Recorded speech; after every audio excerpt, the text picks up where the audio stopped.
Favourite serials இனி டிவிக்கு முன்பே சன் நெக்ஸ்ட் ஆப்ல ஜாலியா எல்லாருக்கும் முன்னாடியே பாருங்க. இப்பவே சன் நெக்ஸ்ட் ஆப்பை டவுன்லோட் பண்ணி சப்ஸ்கிரைப் பண்ணுங்க. பண்ணிடலாம், சம்பாதிக்கலாம். நீங்க சொன்ன மாதிரி நம்ம லைஃப்ல நிறைய மாற்றத்தை கொண்டு வரலாம். அது எதுவுமே தப்பு கிடையாது. பணம் வந்ததுக்கு அப்புறம் நம்ம லைஃப் மாறலாமே தவிர நாம மாறிடக்கூடாது. வசதி வாய்ப்பு வந்ததும் வாழ்க்கையில இருக்கிற வறுமையை விட்டுட்டு போகலாமே தவிர வறுமையில நம்ம கூட இருந்த குடும்பத்தை விட்டுட்டு போக கூடாது. கஷ்டப்பட்டு உழைச்சா எவ்வளவு காசு வேணாலும் சம்பாதிச்சிடலாம். ஆனா எவ்வளவு காசு கொடுத்தாலும் இப்படி ஒரு சொந்தம் நமக்கு கிடைக்காது. அத நீங்க புரிஞ்சுக்கணும். இல்ல, இது என் குடும்பம்ங்கிறதுனால நான் இத சொல்லல. நான் உங்ககிட்ட ஏற்கனவே சொன்னதுதான். எங்க அப்பாவோட கடைசி ஆசை நாங்க எல்லாரும் ஒரே வீட்ல ஒத்துமையா இருக்கணுங்கிறது தான். அத கடைசி வரைக்கும் நிறைவேற்றணும்னு நினைக்கிறேன். கயல், நான் சொன்ன விஷயத்தை தான் நீ பாக்குறியே தவிர நான் சொன்னதுக்கான அர்த்தத்தை நீ புரிஞ்சுக்கவே மாட்டேங்கிற. என்னைக்குமே நான் உன்னை குடும்பத்தை விட்டு பிரிக்கணும்னு நினைச்சதே இல்லை. நீ உன் குடும்பத்தோட ஒத்துமையா சந்தோஷமா இருக்கணுங்கிறது உன் அப்பாவோட ஆசை மட்டும் கிடையாது, என் ஆசையும் அதுதான்.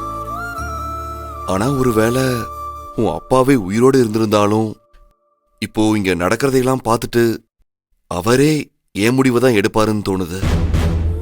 கையில் உனக்கு ஒன்னா இருக்கிறதுக்கும் ஒத்துமையா இருக்கிறதுக்குமான வித்தியாசம் உனக்கு புரியலன்னு நினைக்கிறேன். குடும்பமா எல்லாரும் ஒன்னா இருக்கிறது முக்கியம் இல்ல, மனசாலையும் எண்ணத்தாலையும் நாம எல்லாருமே ஒண்ணுங்கிற எண்ணம் எல்லாரும் மனசுலயும் இருக்கணும். அதுக்கு பேரு தான் ஒத்துமை.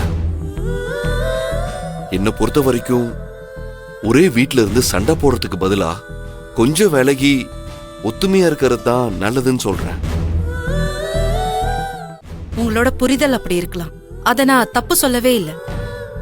ஆனா இந்த விஷயத்துல என்னோட புரிதல் அப்படியே உங்களுக்கு ஆப்போசிட்டா இருக்கு.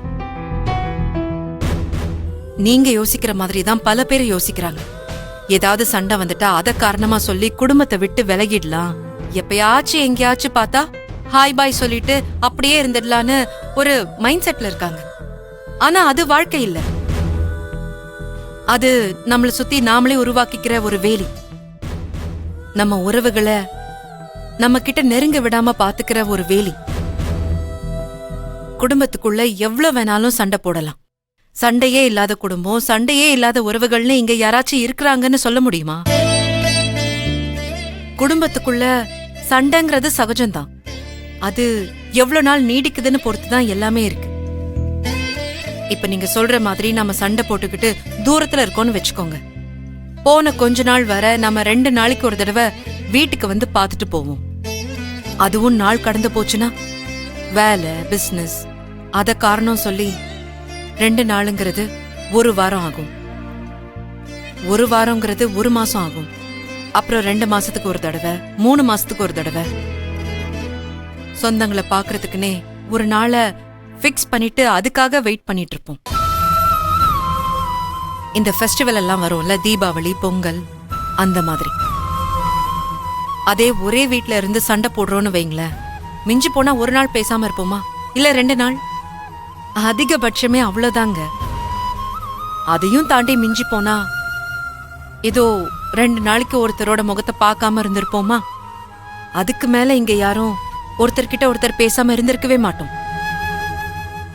அட்லீஸ்ட் ஒன்னா இருந்தோன்னு வைங்களேன், சண்டை போட்டாவாது ஒருத்தர்கிட்ட ஒருத்தர் பேசிதான் ஆகணும்.